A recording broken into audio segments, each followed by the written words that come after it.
Sí, gracias a los diputados y a las diputadas por la invitación. Y vamos a pasar. El presente informe pretende establecer un breve análisis de gestión acerca de lo que está sucediendo en la ANDIS y alertar a toda la sociedad y en particular al colectivo de las personas con discapacidad acerca de la paralización que atraviesa el organismo a partir de la llegada del nuevo gobierno. La situación es crítica a partir de los despidos injustificados y arbitrarios que ha tenido la ANDIS, sumado a la nula iniciativa por parte de la gestión en establecer políticas públicas en favor de un colectivo tan postergado como son las personas con discapacidad. Desde la asunción de las nuevas autoridades en ANDIS se han despedido más de 330 trabajadores.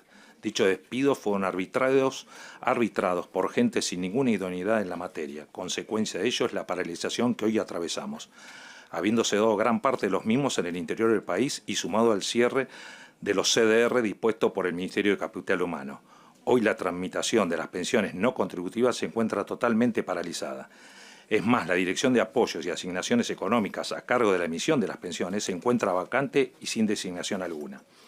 Resulta asombroso que dichos despidos que se dan en nombre del ahorro fiscal, pero si vamos a lo estrictamente presupuestario, la erogación que implica el pago de salarios en la ANDIS resulta ser apenas del 0,6% del presupuesto. Eso es lo que salimos los trabajadores de la ANDIS. Dicho esto, queda claro que la decisión de despedir a mansalva se sustenta únicamente en un revanchismo por el mero hecho de ser trabajadores estatales, tal como lo explicita el presidente cada vez que tiene oportunidad. Aquí queremos hacer un paréntesis para poner de relieve la contradicción que se da cuando hablamos de continuidad jurídica del Estado.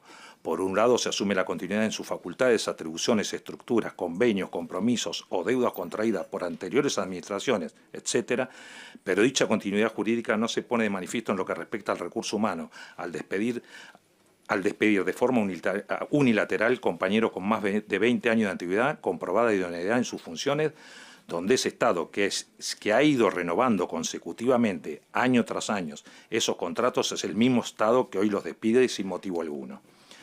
Otro aspecto central para explicar el freno a toda política pública en materia de discapacidad es lo que sucede con el Fondo Nacional para la Inclusión Social de las Personas con Discapacidad, FONADIS. Dicho fondo, que se financia a partir de la ley de cheque, es decir, financiamiento propio, tiene por objeto el programa de apoyos tanto para personas físicas sin obra social o bien con obra social pero con la negativa en alguna prestación, para deportistas de alto rendimiento, para ONGs con orientación al servicio educativo.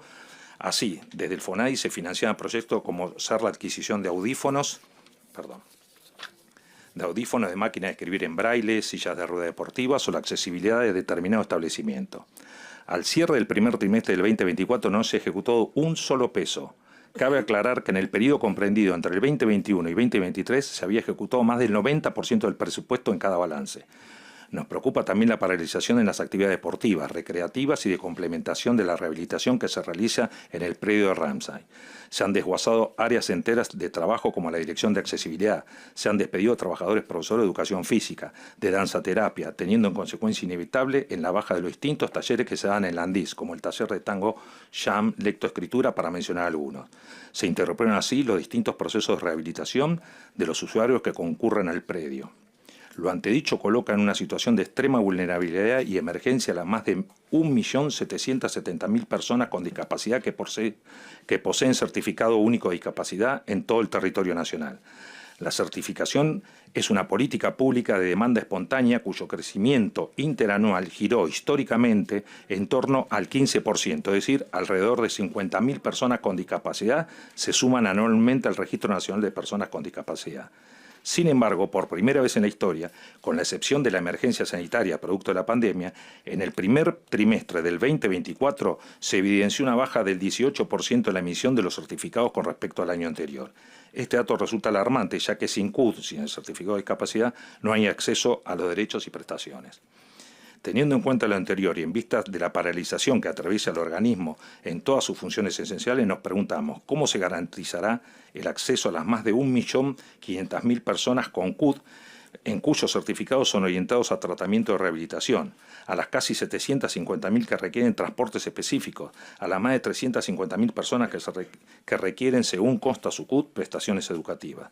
Desde la Unión Personal Civilización no vamos a permitir que desguacen el organismo que regulan políticas públicas colectivas tan vulneradas como las son las personas con discapacidad. Tampoco vamos a permitir la venta del predio de Ramsay, el cual está siendo pensado como un negocio inmobiliario dado su ubicación estratégica en una zona más cara de la ciudad. Señores diputados y diputadas, les agradezco mucho la invitación y por supuesto que, como siempre decimos, sin trabajadores no hay Estado, sin Estado no hay nación, la patria no está en venta. Muchas gracias.